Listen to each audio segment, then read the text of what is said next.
Today on the Gamers for Life podcast, we're going to be talking about the Tauntalk Shoutout coming back, Forspoken, Grand Theft Auto becoming a TV series, and a whole lot more. Be sure to tune in here coming up right now at the Gamers for Life podcast.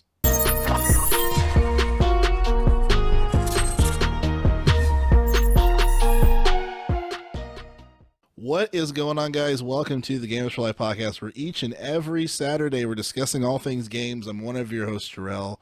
With me is my co-host, my right-hand man, Arthur Thomas, excited that the unfortunate Russell Wilson will be traded to Denver.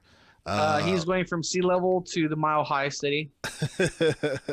Enjoy their altitude and their weed, my guy.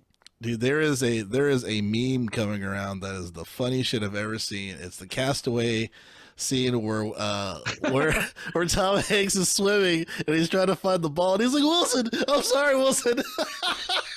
So, and it's weird. It's weird too because like Russell Wilson, like literally a week ago. So it came out that the Washington Commanders, previously the Washington Redskins, previously the Washington football team, now the Washington Commanders, it came out they were approaching everyone for a quarterback. And it came out they approached Russell Wilson. And Russell Wilson did an interview where he said, "Hey, I'm in Seattle. I'm fine. I'm happy. I'm home. I'm good." 7 days later, I'm out. Yeah. He was. Yeah. Once he heard the right number, he's like, "Bye." and the funny thing is, this is very good news for Rams fans because we have like left a huge ripple. So arguably last year, the NFC West was the best division in the NFL last year, just as a whole. The fact that the NFC Conference Championship came down to the Rams and San Francisco 49ers, both NFC West. Kyler Murray had a huge run. The Arizona Cardinals were by far leading the league. And then it just kind of like dumped halfway through until we knocked them out of the wild card. And now that the season's over, in terms of like, the ripple effect the Rams had, we retired Tom Brady. You're welcome. And we've made every other team in our division actively trade their quarterback, which has just happened with the Seahawks, or very public that they want to trade their quarterback. The Niners are very public that Garoppolo's probably not going to be here in this next season. Kyler Murray is going through some weird shit where he's like kind of extorting his team. He's like, either pay me like the sum up of his statement from his agent, technically speaking, is pay me like a huge near record breaking fat sum of money or I'm out. So NFC West this time last year, holy shit, this is going to be a hard year. We have a lot of contenders in our division. NFC West coming in this year. Hey, cool. Possible division champs 2 years in a row. Let's go. Now, wait a minute. You guys can't take credit for all of that. But we absolutely can. We absolutely can. No, you can't. But definitely, you guys are going to be powerful contenders. Because first of all, Sean McVay, he was like, I don't know if we're going to do another year of coaching. No, that was just a leverage. That was just a leverage thing. A lot of people knew that. Because fun fact, Sean McVay, even though he's had a winning season every year with the Rams, he's been to the Super Bowl now twice, now a championship thing. Because he's the youngest coach in NFL, Sean McVay was one of the lowest paid coaches in the NFL because he didn't have his 10-year experience in NFL. Yeah, like his father. So the whole like I might retire thing, a lot of people were saying early on that was just kind of leverage to him for be paid his value, not his age. It's like I had no worries at all he was leaving. Like no, there's no like you can't spend the whole season. You can't spend the whole season running 60 yards to celebrate with your team in the end zone to say I'm leaving. No, that's it. Well, and to get him to that point, right? Yeah. He has a lot of it's important that he's been working with people that have been in the NFL for years, some even decades, and has gotten them to the Super Bowl. So I agree. Obviously if he's staying, it makes absolute sense. But before we go into a deep dark hole of the NFL, I do want to first give a shout out to our podcast brethrens Good old Ton Talk. So it's a Star Wars podcast. It was gone for about a year, and it has come back. So Clarissa and Isabel, congratulations Hey. on starting season 3 of Ton Talk. I know I've been talking about it quite a bit here on the show. But it's just, sometimes you just know when you have a special, piece of medium or entertainment that you like listening to, watching, etc. And, you just know good content when you see it, and I just would hate for that to be gone, forever. So I'm glad that they are back with more content. They got a bunch of stuff to talk about, some of the best chemistry in a podcast that I've listened to in quite some time. So again, congrats to them. So Yeah. yeah. And then before we get started here on the standard news for Games for Life podcast, if you are the first time listening / watching us on YouTube, hello. Be sure to like and subscribe on our YouTube channel. Hit the notification bell so you know when the podcasts are going to be available or the clips are going to be available. And you can check out all of our other stuff, such as like the streaming that Arthur does on the YouTube channel, or that I do sometimes, getting my ass kicked in Sifu. Or you want to check out more of the audio podcast for Gamers for Life, you can do all of that by going to linktree.com/Gamers for Life. That is our one-stop link to get access to all of those things via Gamers for Life, whether it is the YouTube that you're on right now, or whatever you're listening to. Just all the important links, you can just go to that linktree/Gamers for Life, /Gamers for Life. And here at the Gamers for Life podcast, we read the news while you can watch or listen to what you choose by clicking on the link of the time codes within the description of the episodes, so you can be updated so you can know what specific segment you want to listen to or watch. If you just want to check out those, and that's it. Or if you want to hang out with us here at the Gamers for Life podcast to watch or listen to the whole thing, you can also do that. We love to have folks checking out the podcast. And to get started, speaking of the state of affairs, we have the state of play. Now, obviously, you're watching this on Saturday. The state of play happened already on Wednesday. We're recording on Tuesday, but we're going to talk about it, goddammit. So, I don't want to talk about a little bit, but I did want to kind of have this continuing conversation on these state of plays, right? Yeah. So I know for this one, the big thing that they're going to be highlighting is Japan studios and games made within Japan studios. I know the Ghostwire Tokyo, that's probably going to be another big thing they're going to be discussing. It looks like there was some type of a narrative game that you can download for free on the PC. It might be for other consoles as well, but it's a Ghostwire Prelude, the corrupted case file, and it looks like it provides a little bit of a prelude to the story of the game. It's available for free on the Epic Game Store, so I actually downloaded that, and I might check that out, which is pretty interesting. But I wanted to get your thoughts, Arthur, on these state of plays, man. So, as big as PlayStation is, and from all of this news and analytics that PlayStation is going to outsell Xbox Series X this year, and all this stuff, but I just feel like their approach is so odd with these state of plays. I just feel like it's almost like it's kind of like an unnecessary, like a show and tell. You know what I mean? Where it's just like, this is cool, but do you guys have to like have us watch these things that seem so shallow? Like comparing this to Nintendo, where it's like they'll be gone for a while, but Nintendo needs those. Exactly. When they come back, they got stuff to talk about that everyone is excited for. You know what I'm saying? We always joke like we rarely talk about Nintendo because Nintendo doesn't talk about Nintendo. Like other than E3. Other than E3 and their show and Nintendo's like showcases, there's really no other news that comes from Nintendo. Yeah, like Nintendo rarely drops like an exclusive trailer out of the blue. No, they do that during their showcases and or during E3. Yeah, they're very accurate. Whereas Sony's like Sony, like Xbox, has updates as we go. Now I know Xbox has this week in Xbox, with Major Nelson. That's kind of a small microcosm again on a weekly basis. Yeah, like you said, because again, like Xbox, Sony's very public and open, like exclusive trailer bound out of nowhere, a gameplay trailer for this out of nowhere. It's, I feel like if they're going to continue their state of plays, they need to have them less frequent because again, there just is so much information that we just get from them. Now, I say that with kind of like, yeah, we should have them less, but from what I've seen, I kind of do like.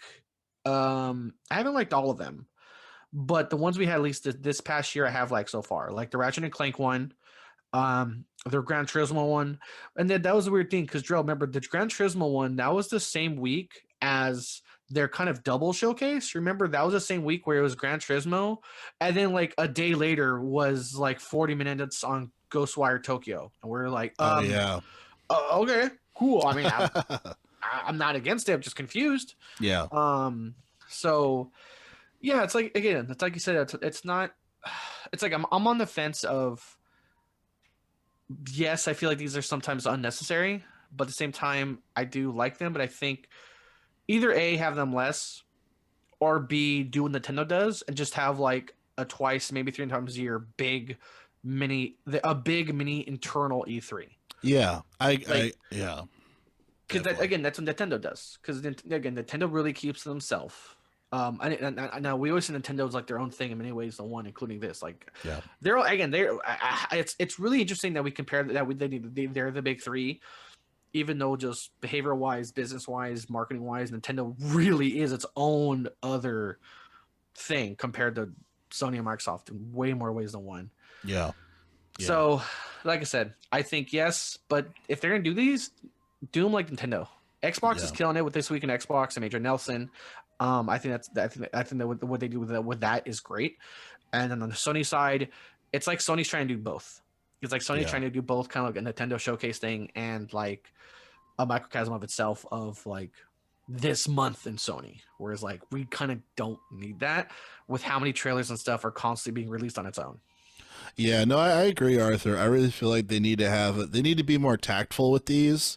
I kind of feel like a lot of these last few state of plays have been hollow. Not necessarily the Ghostwire one, because I thought that was good. I just didn't know about it, and like we didn't find out until the last minute. We're like, oh shit, there's a Ghostwire state of play. Okay, that's cool. You know, but yeah, texting you like, hey, am I crazy or is there like a second state of play this week? Yeah. Or did somebody at Sony just hit upload to YouTube on accident? Yeah, I know, right? Exactly. But yeah, man, they need to be more tactful with these. I feel like there is something bigger at play with Sony. I feel like there's something that they're going to be trying to release that may not necessarily be fully directly competing with Game Pass, but has some type of something a little more to offer than what they have already as far as this old business model that doesn't make a lot of sense. Like even Nintendo having, you know, that online thing. I forget what it's called. It's kind of like complicate, like it's like a weird. I think it's like literally called Online Pass Plus. Yeah, it's a very simplistic name. Yeah. Sorry if you're getting hungry just by hearing me talk. There is an ice cream truck in the background. Shout out to the ice cream man. Oh, dude, if I weren't recording, you already know. Popping on my sandals, looking for my keys, got my few dollars. Let's go. It's really because you mentioned that real quick. You mentioned their competitor Game Pass. We need more information on that. That I feel like that needs to be their next showcase. Yeah. Like if we're going to see another like showcase or state of play, whatever, that needs to be it. I agree. Yeah, and that's exactly. And I agree, Arthur. That's exactly what I was alluding to. I'm like, that's really the thing that needs to be showcased as far as for what they're doing on that. You know, and because I know it's funny because I feel like they've kind of rolled back what they said initially, right? Especially when it comes to Jen Ryan saying like, oh, like, people don't want to care about these older games, you know, and they tried to pull like all these other games off from the store, and we're like, what are you doing? And then they finally, you know, they took off, what was it, PSP, but they put back PlayStation 3 or something. It was like that. 2,000 games. It was like 2,000 games. Yeah, you know what I mean? So like this weird strategy of like, oh no, the future, you know, but it's like, yo, like at least half of your like I would guess that at least half of their consumers are early adopters. You know what I mean? Dude, sorry to cut you off. I would say just for example, of apples to apples with the Xbox, I just beat Knights of the Republic. I just beat Knights of the Republic a few weeks ago. Oh yeah, yeah, we did a great stream. You did a great stream on it. Yeah. Yeah, yeah. Hey, shout out to my Sith Lord, Artis Fartis. And that was, that was like literally the Xbox original, and I and then I bought. It was on sale. I also bought, Hunter the Wayward, another game, and that was like arguably within the same time span of still with the same time span of Jim Ryan going, they want blockbuster games, and then 2,000 games get taken off the store. Right. And then especially if you don't have blockbuster games that are around the corner, to at least get people's mind going, because I know they came out with it's officially out, right? The Horizon Forbidden West, and that's gotten, some people like it, some people are like, it's kind of more of the same or whatnot. But I just feel like you have to have these nostalgic games are so important, especially when it comes to these gaps, that we're very much accustomed to, where it's like, okay, nothing's out. What the hell, or if a game is disappointing, people are going back to old stuff or whatnot. It's like those games are so important. But yeah, I 100% agree. They need to fix PlayStation Now. They need to stop being just money grubbing and really create a platform that makes sense and that's not part of this old business model. It doesn't mean that they have to do a Game Pass thing, because obviously Sony is Sony and Microsoft is everywhere. Their cachet is completely different, but they need to do something different. Go ahead. I'll just say, even like, let's take out this whole Game Pass competitor thing. This is so much of a focus on classic games Xbox has via Xbox Gold. Remember, Xbox Gold's thing is that's the online service, which we can argue, what console outsold what. Arguably, we knew which servers were best day one when it comes to the Xbox One and the PS4. Everyone knew. And it was like a joke, like how better the Xbox servers were on Microsoft compared to Sony. Yeah. It's because, though at first it was controversial. I get it. It was, it was controversial to say, hey, online's going to cost $60 a year. Xbox was the first to do it. And then after years and years of having that funding, that money pool there for resources, Microsoft servers were far better than Sony's on a consistent basis when the new consoles rolled out. But back to the games thing, remember, Xbox Gold does the 5 free games a month. And remember, one of them is always a classic game. There's always, remember, it's a bi-weekly thing. Is like the first half of the month, the 1st to the 16th. You get 3 free games. You get 3. There's my hands. 3 free games. 2 Xbox games, the one Xbox 360 or classic game. Rarely, but sometimes it is an Xbox original. And then after the 16th, you get 2 more free games. So this has been something that's been part of Xbox's focus for a long time via the Xbox Gold thing. And even you can tell that Microsoft wanted to make the service worth your money. It's like, hey, people, they heard the complaints. They heard the complaints. Like, hey, I want to play online, but I'm not exactly happy with paying $60 a year for this, or 12. Remember, it was $12 a month, $12 a month for it when it first rolled out. And I want to say that was the right number. Sounds about right. So that's when they announced, okay, look, to make this you get your value's worth. Boom, Xbox Gold now has 5 free games a month. And then it was a few months later, Sony did the same thing for their service. So it's like, Xbox has been ahead of the curve in terms of listening to the customers a long time. And even when it comes to the classic games, this was implemented in Xbox Gold years ago, that you get a classic game every month. Yeah, definitely. And I think the games that they choose are really good too, because Sony does have like the PlayStation Plus months of games that they have as well, but I just feel like they're not, I don't know, the games that they choose, some of them are good, some of them aren't. Regardless if they're free or not, it's like, am I going to play this, at the end of the day, or is it going to be relatively appealing, but I think definitely to your point, as far as for the history of, Xbox to the PlayStation platforms, as we talked about time and time again on the show, Microsoft being software based and Sony being hardware based, and really those strengths really showing from way back when, like you said, it was kind of risky saying, hey, $60 a year, but did the online work? Most of the time it did, and it worked very well. PlayStation, yes, you can say it was free, but how many problems did you have? A lot of people had a lot of fucking problems. You know what I'm saying? Do you remember the old days of how hard it was to do a Sony party? Yeah, it was a nightmare. It was years. It was years. It was like. A lot of people don't remember the dark times, but it was like a fucking joke of how to have like a Sony party, whereas Xbox was like literally home, friend, invite, done, rinse and repeat for how many friends you want. Yeah, and that was even during the fucking 360 days, let alone the fucking Xbox One. I still remember to this day having like 12 friends in a party. We're all playing Skyrim together. It's not cooperative. We didn't mod it. We didn't mod it or anything. We're just in a game playing. We're just all playing Skyrim and chat, talking about, hey guys, I'm not gonna spoil it, but go here, do this, and crazy shit happens. Or like, hey, I got this letter from the Dark Brotherhood. Why hasn't it fucking started? They're like, go to sleep, and you know what I mean? Yeah. So even in the 360 days, that server thing was there. And real quick, Joe, I have a question for you. Again, as a not Sony guy, so I don't know if this changed, but when Sony implemented what Xbox did, which is for paying for the online, PlayStation Now or PlayStation Plus? I mix them up. Which is the PlayStation Plus. Okay. I don't know if it's changed now, but when it started, the biggest comparison was with Xbox Gold. When you download those games, those are your games forever, period. The biggest comparison was for PlayStation Plus. Those games are temporarily free to play.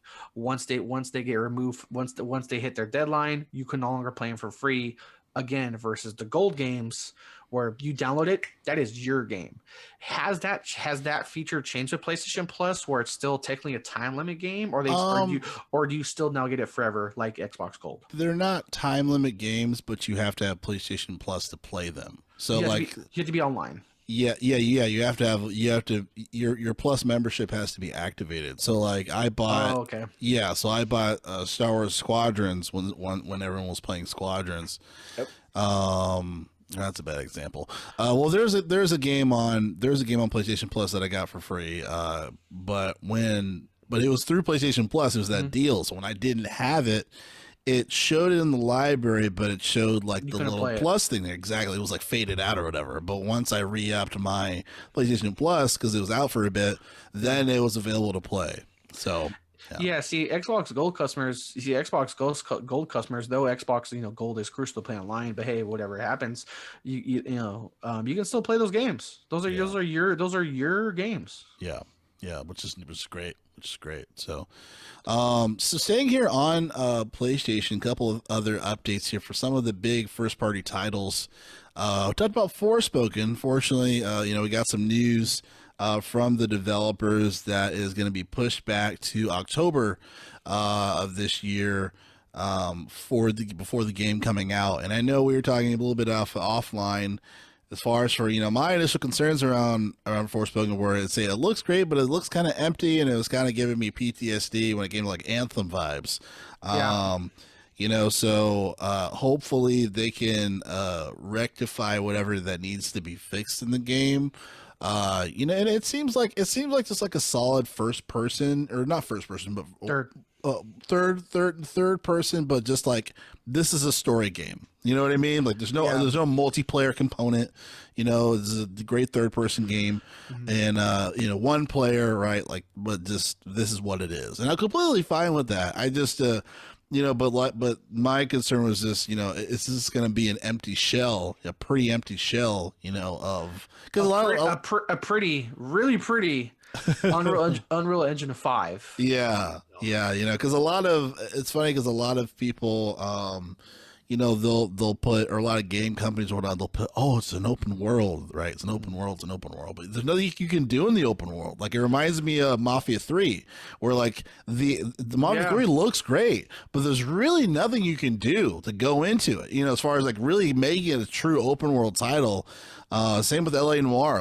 It looked really good, but it was there's very rarely you can really go into a vast amount of different areas, when obviously you have folks like Rockstar that they're masters at the open world, component.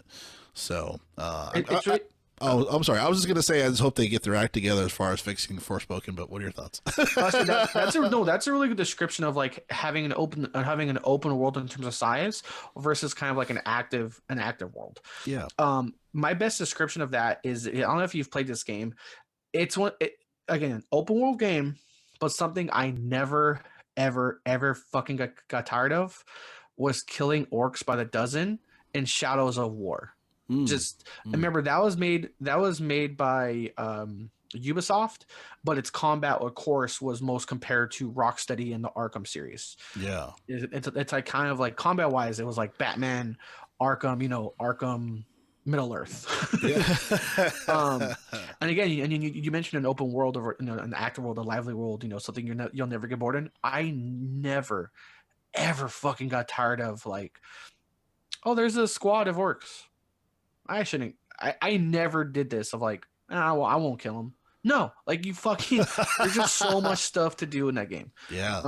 So I see what you mean by like having it like pretty. No, because I say pretty because remember, Forspoken was first debuted as the Untitled at the time, Untitled Unreal Engine 5 tech demo game. Yeah. Where it was like, hey, look at that rock, 3 trillion pixels. It's the prettiest rock you've ever fucking seen. Right. Now we use Anthem because again, like Anthem was a gorgeous game. Like, as much of the criticism we have on BioWare, that BioWare is, keep the analogy going, a shell of a company what it used to be. Aesthetic wise, Anthem was a beautiful, gorgeous game. That still to this day, I still, have fun, or at least thinking about that. Something that Anthem nailed down was their jetpack mechanic. They fucking killed that. But again, I feel like the more we see this game, the more like, not nervous isn't the word, just less hyped or concerned. You know what I mean? Yeah. Like, that's just because there's a point where like the gameplay looked better than the cinematics. And like that, like to me, that's always like a weird thing. You know what I mean?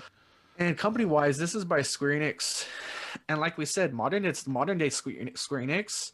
It's a flip of a coin.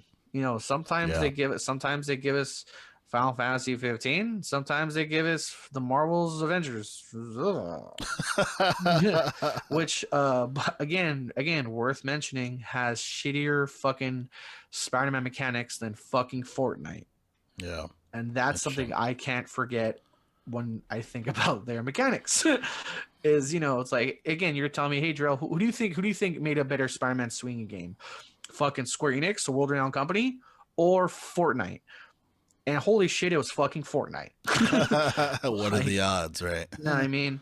So again, with Square Enix as a company, they're hit or miss. They're not bad. They're not in the bad category. They've kind of become in the inconsistent category in recent years. Definitely. And the last topic here within our walls of Sony. So there was some word that God of War is looks like it's going to be a TV series. Did we find out who's working on that series in particular? I don't remember. I just know it's going to be Amazon. Oh, okay. So it's gonna be an Amazon studio. It's gonna be Amazon. It's gonna be an Amazon thing. Real quick, I don't know if I say this and it's too far to retouch, but you had a tongue twister. There's another game that starts with a G. We're gonna be talking about later about a TV series, and it wasn't God of War when you mentioned it. What do you mean? What did I say? We're gonna be talking about Grand Theft Auto later. In the intro, you said we're gonna be talking about we're gonna be talking about the Grand Theft Auto TV series. Oh, I did say that. Why didn't you say anything? I don't know. For 25 minutes of the fucking show. I don't know. I feel bad interrupting you. We've done over 60 episodes. You can cut me off and say, Jarrell, start again. You said Grand Theft Auto. We're at that point now. I didn't think. My bad. I was like, okay. Well, clearly I didn't either because I said some shit that was not true. But so yeah, as far as for God of War TV series, obviously I want to get your thoughts on this, but just kind of for my 2 cents on this whole thing, it's interesting, man. I'm cautiously optimistic on all of this. It's cool that I'm seeing more of a spotlight on our lovely video game stories and characters really getting the acclaim of the value of it being applied to different mediums such as video game movies and TV series.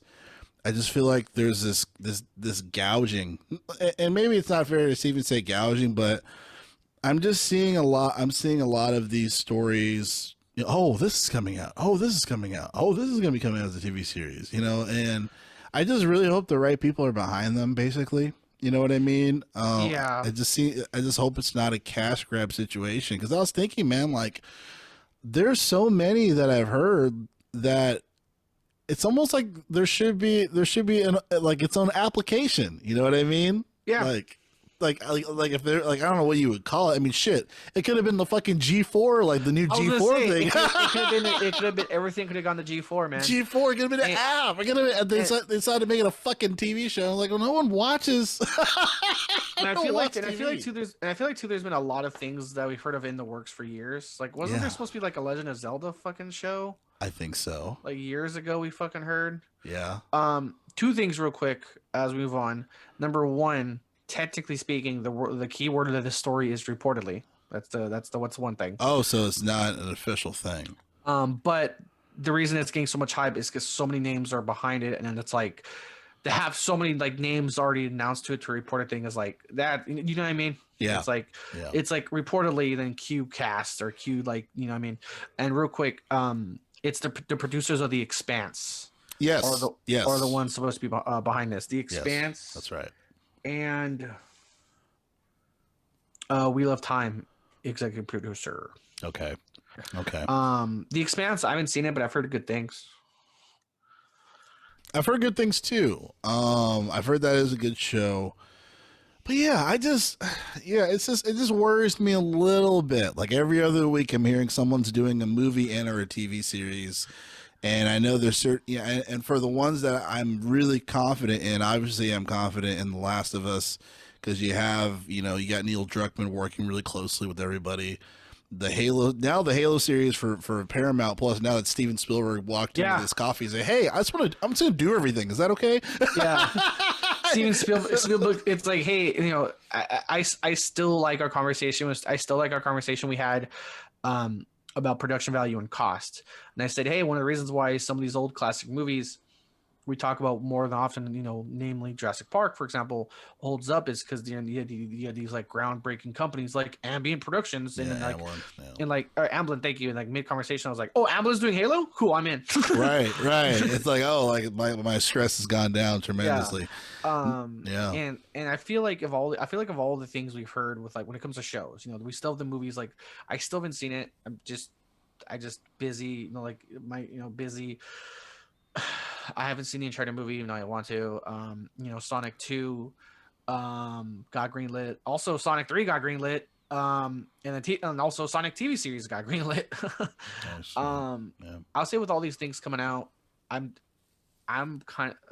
only excited.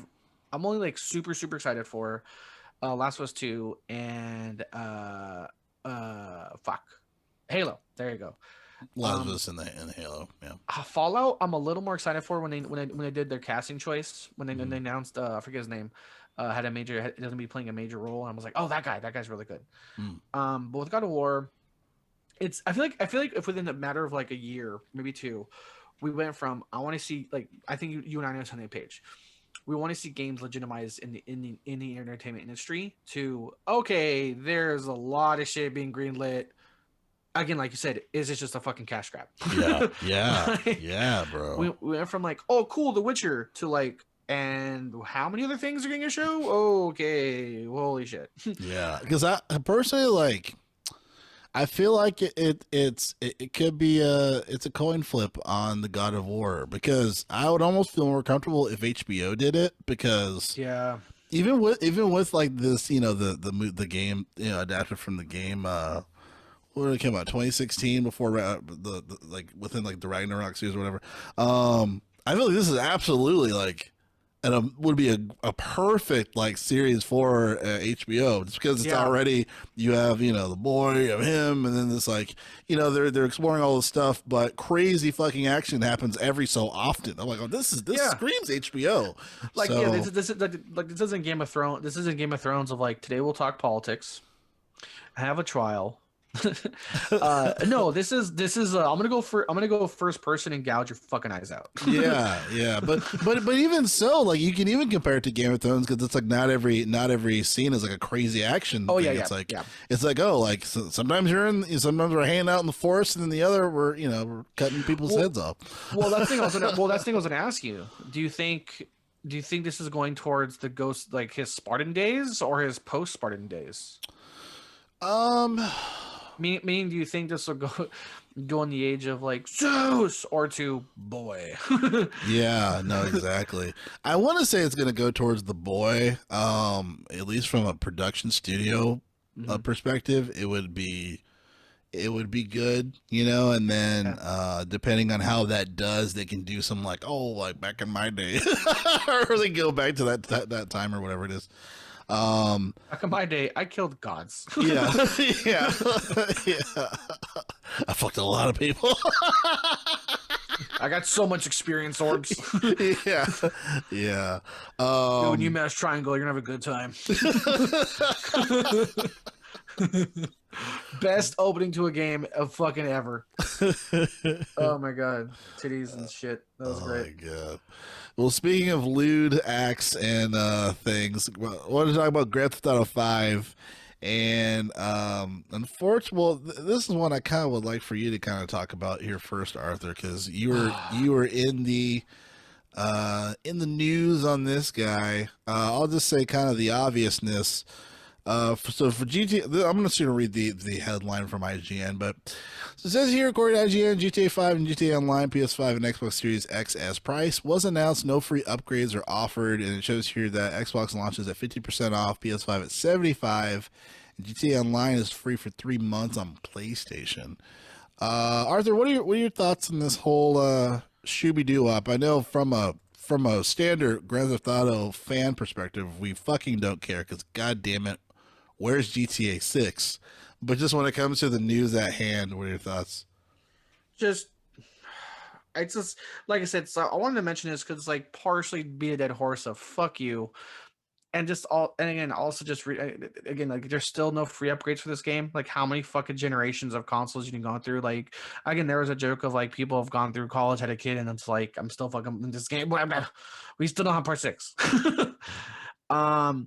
So the one thing I think that's actually really fucking shady is how they kind of half lie to Sony customers.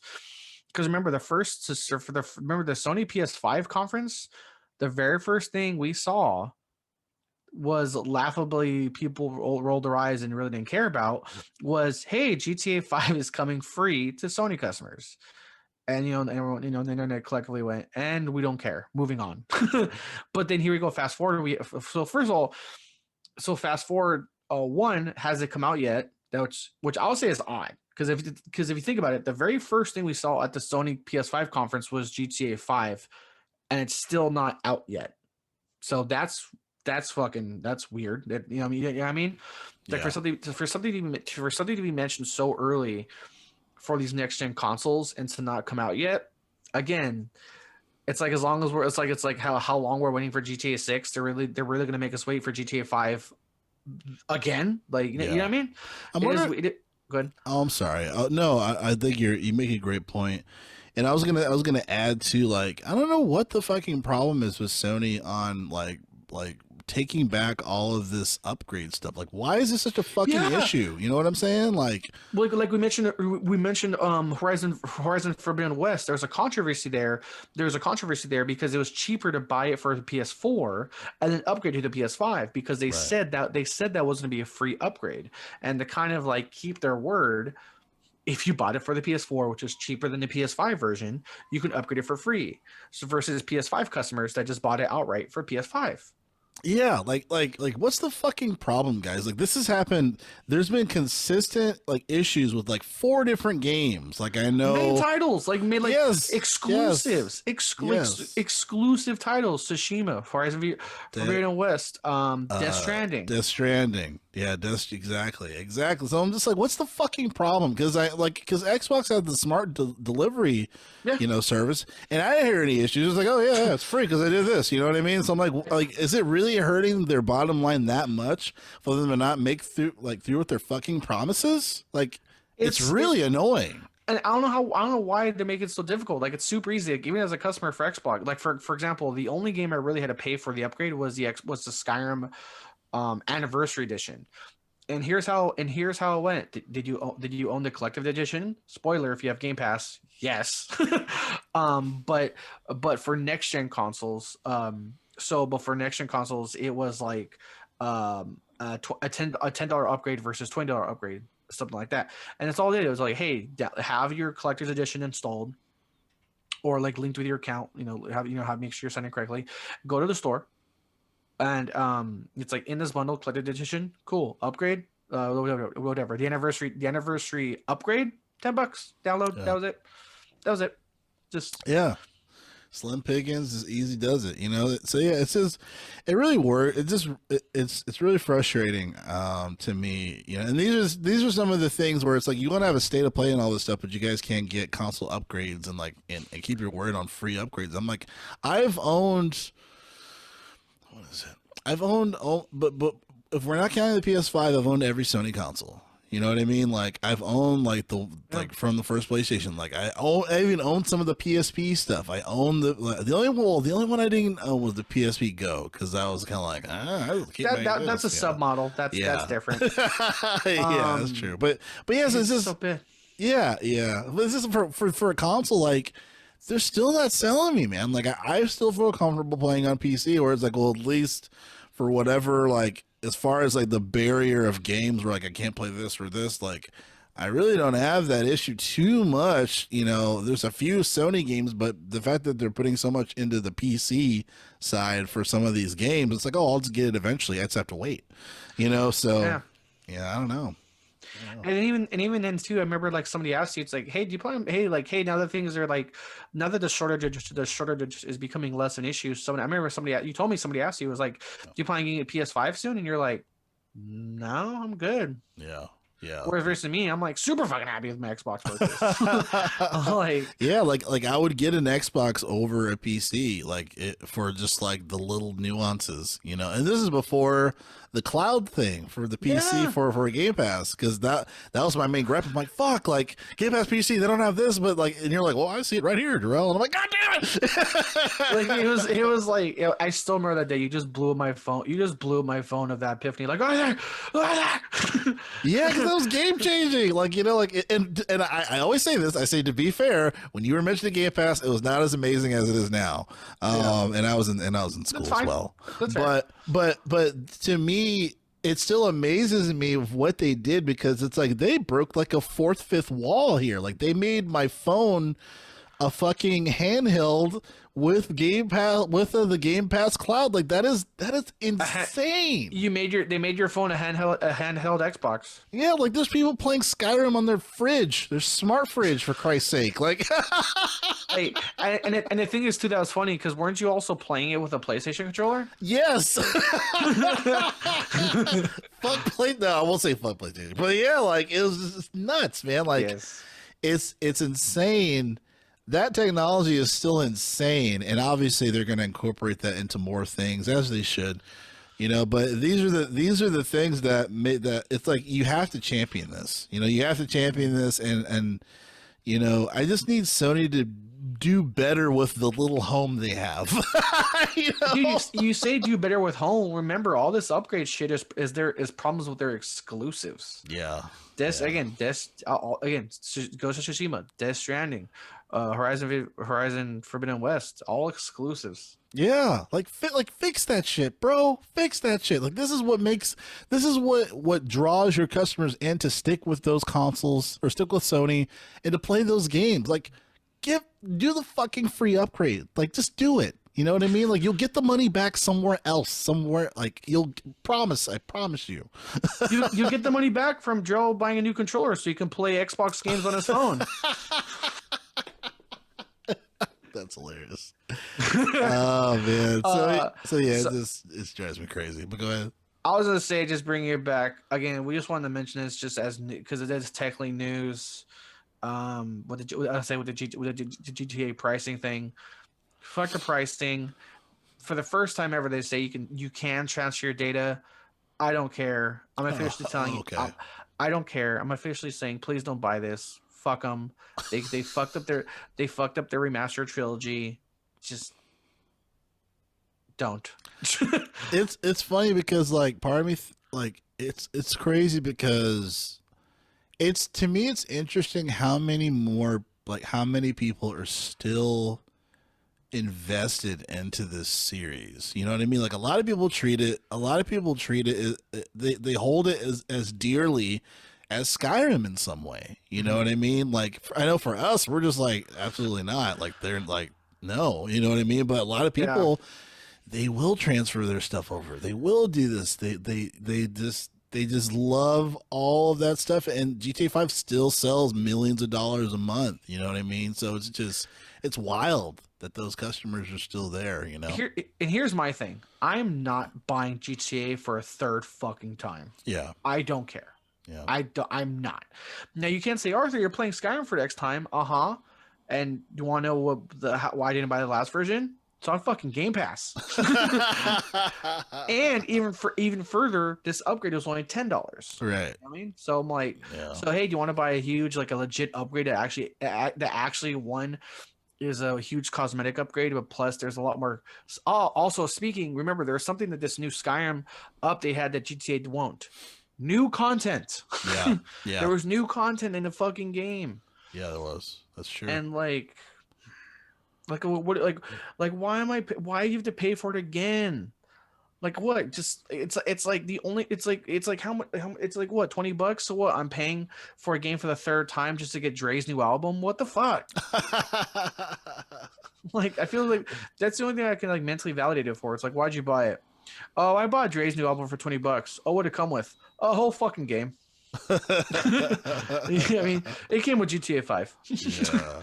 And the one thing too that annoys me is that like all the songs, I guess they're available on streaming services, but it's not in an album. It's spread out. They're all singles. I'm like, that's really annoying. Just put it all on just put it on a playlist. You know, Bro, like, they would if they fucking cared. That's true. But whatever. Breaking news, but not exactly breaking news. Rockstar doesn't fucking care. They don't care about Red. They don't care about Red Dead Redemption. They don't care about Red Dead Online. They don't care about GTA 5. They don't care. They don't care. Remember, and technically speaking, they don't care about GTA 5. They only care about GTA 5 online. Care about the money. Yeah. Yeah. I do need to buy. I do need to buy Red Dead Redemption 2 because that game is special. But yeah, man, we'll see what happens. I just want to hear more stuff on GTA 6. Just give me something, But I can understand why a lot of people are just like, no, like I don't care anymore. Like you guys have burned me so much, That's me. Yeah. That's me. I mean, like, I'm like, cool. Like, again, we mentioned it with the timing of the Super Bowl. That once again the Rams won. But we mentioned it, but I think it's worth mentioning again in terms of timing with Dre, with his album, with that amazing Super Bowl halftime show. It would be potentially really good fucking timing news if let's say they lock in fucking like Snoop as a DJ or something. You know what I mean? That'll get people. I think like even people like me that really are no longer on the GTA 6 hype train of like, oh, now that we know it's going to exist, I can't fucking wait for it. Back on the hype train of like, you know what? Now I will be excited for this game. Yeah, exactly. So speaking of houses burning down, rolling over to Activision Blizzard. Good at that. That was a good one, my friend. Thank you. There's some more crazy news around this, and I'm hoping for one news story to kind of create a chronology of all the fuckery that's been going on with them. But just to read one of these articles here that kind of surrounds some of this. This is from Polygon.com. It says here Activision Blizzard sued in wrongful death case alleging sexual harassment led to suicide. It says here that the employee's parents are suing the company. And just to read a little bit, it just says here the family of Activision Blizzard employee died by suicide in 2017, suing the video game company in a wrongful death case filed Thursday in Los Angeles. It says here that the parents of the 32-year-old Activision Blizzard finance manager who died by suicide on a company trip alleged sexual harassment was a significant factor in her death. And I don't want to pronounce the name incorrectly, but rest in peace, Carrie. I want to say it's Moynihan. Was found in a hotel room at Disneyland's Grand Californian Hotel and Spa in April 2017 after taking her own life. It says here that the lawsuit, continuing on, lawsuit references of Activision Blizzard's alleged hostile, intimidating, offensive, and abusive workplace. It alleges that Activision Blizzard is liable in failing to prevent the harassment that led to her death. And that's pretty much what it says in this article here. So again, rest in peace. That's awful news to hear. There's a couple of other stories that kind of connect around this fuckery, right? So during the purchase of Activision Blizzard, well, let me kick a little bit further back. So, when we heard about the 2016 alleged situation of Bobby Kotick's basically threatening his assistant, saying "I'll kill you," like as far as some sexual harassment stuff that happened with her. Yeah. Phil Spencer, he said publicly, after the fact, he said that is kind of when I kind of made the decision, like mentally, like we need to do something about this. Like we need to get this talented company off of the hands of Bobby and out of this toxic leadership, right? So, he makes the steps to go forward for this purchase. And then you start hearing these weird things. One of them was the FCC researching the actual purchase to see if it's legitimized and all this stuff. SEC, reviews and all that. So we're like, okay, whatever. And then I remember, Arthur, we were kind of corresponding offline as far as for what was it exactly? Some shareholders were like, they didn't want Bobby to step down or to be a part of to leave the company. Do you remember? We were talking about it, a bit of it off air. I forget the exact wording, but I forget the exact reasoning. Yeah. But the outcome was it would cost Microsoft X millions to get rid of Bobby ASAP. Yeah. Yeah. Not down the road, just to get rid of him now. I think because he possibly is still owed the bonuses that he's owed, which is, bullshit and fuck you, Bobby.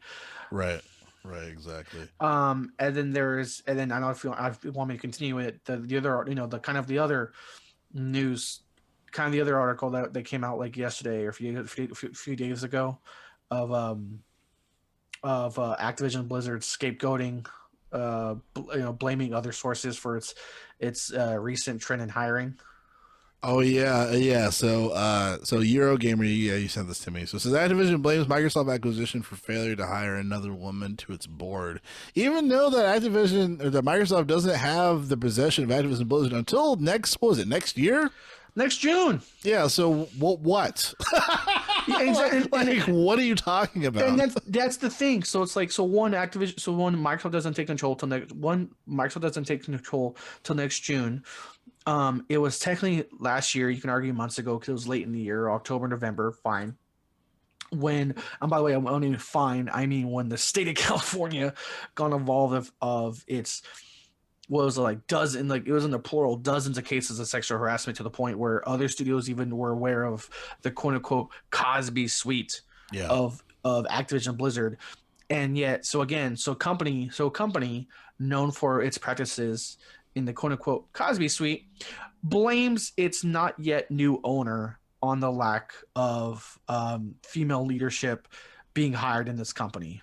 Fuck you. What the fuck? Yeah, that makes zero sense. Like, I think the way I worded it to you on Facebook was like, company is known for years of like a culture of sex harassment. oh no women have stepped up to fill this board member position. Must be Microsoft's fault. Right, you know what I mean? Because it's funny because I know a lot of HR people they had to step down because of them not doing their jobs and supporting employees. It's like you guys should be blaming yourselves. It's like you're blaming a purchase Like, when the hell's you're doing, you know? like you literally like even now with multiple lawsuits happening from class action to the state to like you said the individual via this unfortunate wrongful death. It's like at what point are we going to see a fucking ounce of accountability and credibility from this fucking company?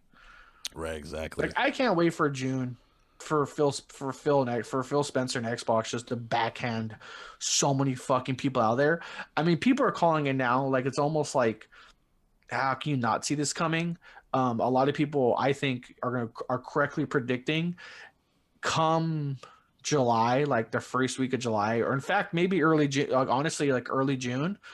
You're probably going to see articles of like, um, Activision Blizzard has openings looking to hire. You know what I mean? Because they're probably because whoever, both from their bottom line to their top leadership of execs are responsible and or allowing this type of behavior in that company, with how much it's now in the public eye and now soon to be in the court's eye. They pretty much I feel like they have pretty much until June to leave on their own accord before you start seeing news of come next June X amount of possible terminations happening once Microsoft takes over. Because I feel like Phil Spencer and Microsoft don't even though they bought the company, don't want to be linked to that any new way. And plus there's even the fact to double down that to hold him to his word, as much as we're fans of Phil Spencer, as much as we're fans of Phil Spencer, as much as it's like I am openly a biased fan of Phil Spencer when he's done with Xbox. There's still the fact you have to hold him to his word on this when he said he wants to, I forget his exact wording, but like he won't tolerate that again. Not I forget his exact verbatim words, but it's like we were holding him accountable that he won't tolerate that sort of behavior or culture. Yeah. So now as its soon to be owner, again, he has to hold people are gonna be looking at him to stay true to that. Oh, absolutely, absolutely. Yeah. And then I think I found the article that we were talking about too offline. It was a game rant. So it said Activision Blizzard shareholders sue an attempt to stop Microsoft purchase, to allegedly citing various violations, which they're probably just putting up their ass. Or pulling out of their ass. But yeah, man, it's a really weird, toxic situation. So, and then we haven't heard anything as far as for just the conclusiveness on the FTC investigation. I said FCC. So we'll see what happens there. I mix them all up. FCC, FTC, SEC. I feel like at one point in my life I said fuck them all. One's about censorship, two are about being facades, and one of which Exchange Commission. one of which is like a joke in the movie the other guys, because they're supposed to maintain credibility on Wall Street. And there's that scene in The Other Guys where Will Ferrell's like, wow, you guys do a really good job. You definitely didn't miss this or this or this or this or this or this. Goldman Sachs, Bernie Madoff, Freddie Mayer, like you didn't miss this or this or this. Or this. just all the shit that happened like under their watch. That's what I'm saying. If any negative thing comes from this, fuck them. It's like, again, like I said, if I get it. If there are those people that think like, oh, this is a monopoly thing, this isn't legal. Look into other things, and you'll see how this is nothing. This is a pin drop in the world of like a potential monopoly. Whether it's Disney in the world of entertainment, Coke and Pepsi in the world of food, GMC, Ford, and Chevy in the world of auto manufacturers. Again, the amount of things we use in our daily life that are owned by a handful of companies is purposely made not to be like public. I forget, I don't know if it's Miss Vicky's or this other brand of chips that's advertised as healthy, stuff like that. They're like, oh, we're not Lay's. They're owned by Lay's. Yeah, there. Yeah, no, you're absolutely right. There's a bunch of other There's a bunch of other monopolies. Like Yeah. another random one is Fender. They own Jackson. They own Charvel. They own, Yeah. various other companies that you wouldn't know unless you looked at their financial reports. You know what I Yeah. mean? So it's just when we're talking about monopolies, this is very little in comparison. Yeah. It's again, and they're like, well, it's $68 billion again in the large scale, nothing to them. Yeah, Like again, yeah. like again, like Disney. Disney owns like how many now that Disney owns so Disney owns ABC, ESPN, and now that they also own 20th Century Fox, like how many fucking TV channels does Disney own? You know what I mean? Like A how lot. much of your television is owned by Disney? Yeah, yeah. It's wild. Definitely, definitely. And speaking of television, but it's not exactly the kind of television we're talking about. Well, we were talking about the Halo TV series on Paramount Plus, which we will be looking forward to once that comes out. But I'm more so referring to the sad Halo news. We're talking about Halo Infinite, the There goes my video face. game. There goes my smile. So take it away from me. Remind me of the just had to remind me of the thing we were going to talk about. Hey man, you sent me the article. Yeah, but I forgot. I know it's sad all around, especially for me as well. So according to IGN, says here that the Halo Infinite players worry about the future after campaign co-op delay. So it says the season 2 of Halo Infinite's multiplayer is arriving this May, but two beloved Halo modes could be still a ways off.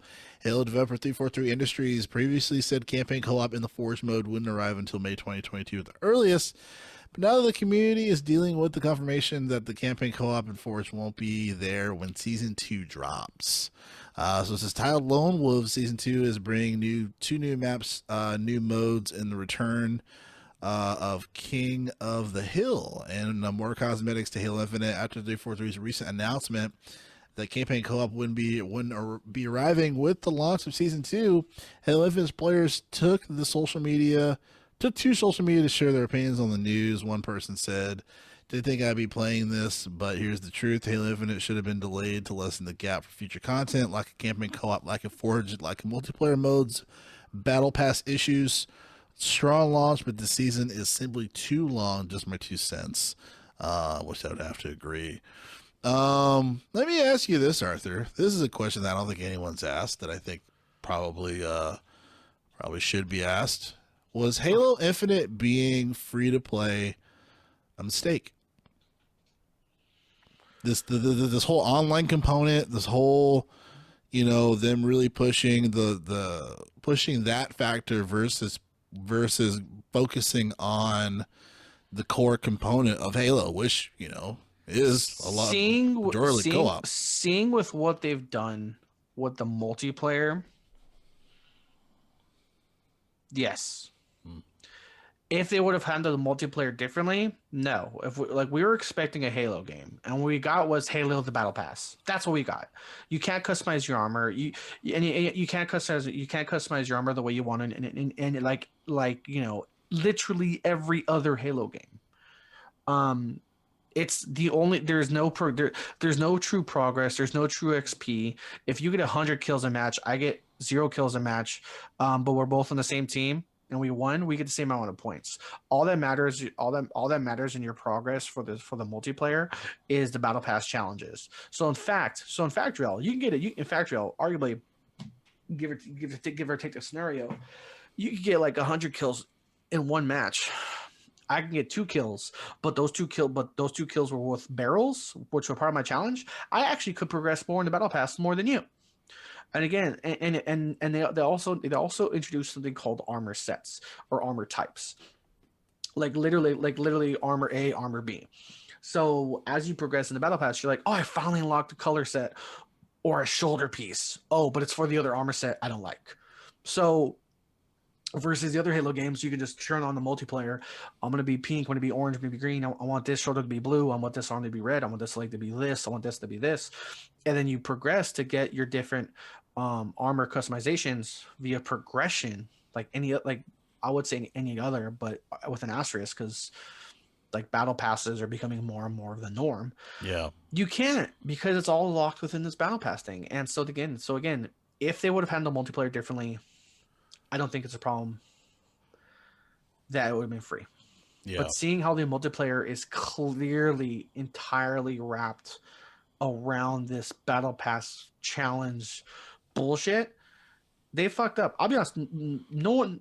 I don't play Halo. None of my friends play Halo anymore. We just don't. Like I want to play Halo, but at the same time, it's like I want to progress, but then I have to stop doing what I'm doing to focus on this other bullshit. First, you know what I mean?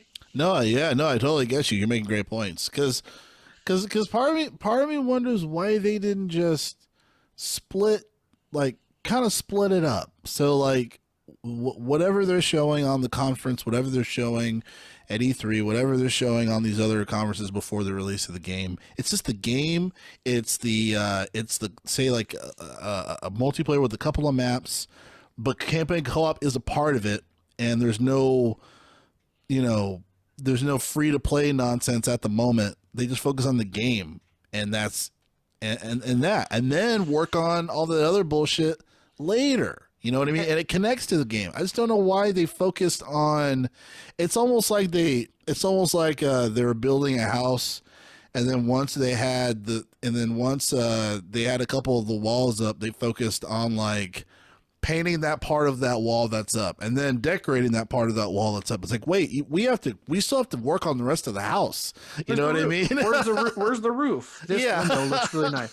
And here's the other thing too that makes me mad. This is like I haven't touched the campaign because I want to play cooperatively, but also I'm from what I've seen, I'm really disappointed in the fucking campaign. I know a lot of people are giving it praise. I'm not. Like if I had like again, just knowing what the story is, I'm already against it. Here's why, Drill. Did you play Halo 5? Yes, I did. Cool. Guess what? You didn't fucking need to. This campaign has nothing to do with that game. Has nothing to do with it. Halo 5 had a decent story. I had a decent story. I know a lot of people were against the whole Spartan lock. You can see the bottom half right there. It was Spartan lock, hunting down a rogue AWOL Master Chief, and then all of a sudden Halo 5 ends with this. Halo 5 spoiler ends with this crazy shit of Cortana like convincing all the AI within the UNSC to like go rogue and shut down and shit, and all of a sudden boom, it's like the entire UNSC is left like floating adrift with no communications, no way to communicate. You know what I mean? It's like the AI, all the AI became like A, sentient, and B, kind of rebelled. And I thought the next Halo was gonna be like a war with the AI or something like that. A continuation of that story. Nothing. No. And in fact, technically, if you want to know more about that, you have to fucking find the books and the fucking journals and shit to read about that. And here's something else I'm gonna get mad too.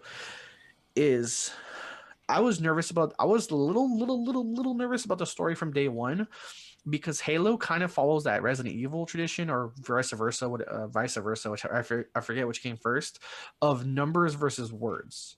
Games have the thing of like part 1, 2, 3, 4 versus 1, 2, 3, Revengeance 4. You know what I mean? Yeah, There's yeah, like it's like yeah. you know what I mean? It's like when it has a word, it's not a direct sequel. It's a spinoff. Right. It's linked. So immediately, I was hyped, but confused of like, why isn't this called Halo 6? Because it's not Halo 6. It's Halo 6.5, because the story we would have seen for Halo 6 already happened in these fucking journals. So why do you think that? Do you think there's a technical, maybe legal reason why they couldn't continue that? Because it was in the hand, like 343 made that, right? That wasn't that wasn't under Bungie, so there's no legal shenanigans around that. So why wouldn't they continue the series? The only thing I can think of is, remember, a handful of creative directors left, and maybe the new person that ran the helm said, hey, Swerve or fucking Drift, we're gonna go this whole other direction with the story. Why? Like Halo 5 legit, like kind of like literally ends on like a cliffhanger. You are Master Chief floating with Cortana on this crazy fucking alien planet ship thing. I remember loosely. It came out years ago. Sorry, you don't remember the exact fucking frame by frame scene. But again, like the AI, all the AI, all the okay, not all, but like nearly all the AI in the UNSC go AWOL and join Cortana. Yeah. Because the whole point, like at least from Master Chief's perspective of the game, because you switch between Master Chief and his team and Locke and his team, is Master Chief is trying to get Cortana back to like stop going AWOL, and like, well, turns out she even goes harder AWOL and fucking brings every other AI with her, and so I'm like, oh my god, we're gonna have like a new war. It's gonna be this crazy thing. And then they're like, now let's bring back this enemy type from Halo Wars 2 because that sold really well. I'm just, like I said, I'm so disappointed in Halo. No, I'm Like, glad you brought that up because I think you make a very valid point, and I'm wondering if anyone's watching this on the YouTube, throw some comments down as far as for what Arthur's saying. You know, I mean, do you guys like that they skipped Halo 5 and made their own separate story, or was it a mistake and they should have continued it? I think it would have been a lot more interesting. You know. and I'm confused because I'm like, am I the only one? Because review wise, the story is getting a lot of good reviews, but I think it's based on gameplay, not the actual fucking story. And that's not wrong. And that's not wrong. But it's like, I mean, like, Reminds me of like the DC universe where it's like, oh, this isn't a continuation from the last movie. Yeah. No. Yeah, like I said, this is a like, standalone. It's like, oh, okay. and it sucks that my initial confusion states day one. I'm like, oh, Halo Infinite. This isn't Halo 6. And I immediately like talking to you because I was back when you used to do the E3 days. I think that was one of my not sober ones. I was like, oh, so this is like a spinoff? And I'm like, no, that's Master Chief. You know, because again, like there's Halo 3, then there's Halo ODST. Yeah. There's Halo, there's Halo, then there's Halo, then there's Halo Reach. You know what I mean? Like, right. Halo is Master Chief. So far, anything that hasn't been like numerical isn't Master Chief. That's Halo Wars, not Master Chief. I'm not. You know what I'm saying? Right. So it's like that spin-off thing. So I still don't. So one for me now, it's like this story that as a story, I'm no longer looking forward to because what I wanted to see has already happened in fucking journals. Now even more. I'm even less hyped for it because now it's not cooperative. It wasn't cooperative at day one launch, and even now it's not cooperative for even fucking longer. Yeah. I haven't installed it. I've literally uninstalled it. Like, I'm no longer playing the multiplayer. It's just taking him space, and now I'm gonna play it just to play it. But like again, the story that I wanted to see that they made me want to see via the ending of Halo 5, I'm not gonna get now. Right. So I was, like I said, just knowing that's a story, knowing that it's not cooperative. I'm very confused at how positive the reviews were for the campaign, knowing it's not the story we're supposed to get, and knowing it's not cooperative. Yeah. Interesting stuff, man. I definitely agree. I think you make some valid points, definitely. So, that is the end of the show. Anything else? Anything else you wanted to mention? Are you playing anything fun right now? I mean, talk to me. Let's try to. My Xbox just turned on. I have World of Warships on deck. Oh, nice. I browsed because I was browsing through the optimized for Series X stuff, and I was like, oh, World of Warships. I used to play it on PC, and I was nervous how the port wasn't going to be for console, but when I heard it's pretty good. Now that I've had my hands on it, the port for console is really good. Okay. And just real quick, just real quick, with my rant for Halo. Like I said, I have like a fucking signed from the creator Joe, as you know, from the creator of Spawn, Todd McFarlane. I have a signed Todd McFarlane fucking drawing of his for Spartan Locke. So again, like I'm beyond disappointed of what's happening with the Halo story, which is the heart of it, which makes me go back to the whole Phil Spencer thing. The franchise will be okay. Remember that quote we talked about a long time ago? Yeah, they're still gonna be, Halo will still be around with or without 343, and we're like, wait, what? He said like no matter what happens to this game, Halo will still be made. And like, dude, the more I hear about what's happening with Halo, the more I know why Phil Spencer said that. Yeah, we're like, oh, this is what he was talking about. The more that Phil Spencer looked into the bare bones of what Halo Infinite is and be like, oh. this will not kill the Halo franchise. Whoa, why would we be concerned about that, Phil? This is why. Like, oh. But again, other than that, just I'm trying to stream more. As you know, my schedule's been changing like almost on a daily basis for the past like month. Yeah. I've been like spamming Jarrell like, hey, I'm available this day. Okay, I'm also available this day. Okay, so now I'm not available this day, but it's been a lot. It's been a lot of text back and forth of like my availability changing happens, work stuff. Yeah. But like I said, so that's why I really haven't been streaming, because I don't know when I can. But like I said, when I've been playing, me, Ivan, Caleb, we've been and Victor as well. We've been on World of Warships, and it's so pretty. Nice. It's so fun to blow up ships in this pretty game. Very cool, very cool. Well, folks, that's going to wrap it up here for the Gamers for Life podcast. Again, each and every Saturday, discussing all things games. I'm one of your hosts, Jarrell. With me is my co-host, Arthur Thomas. Me.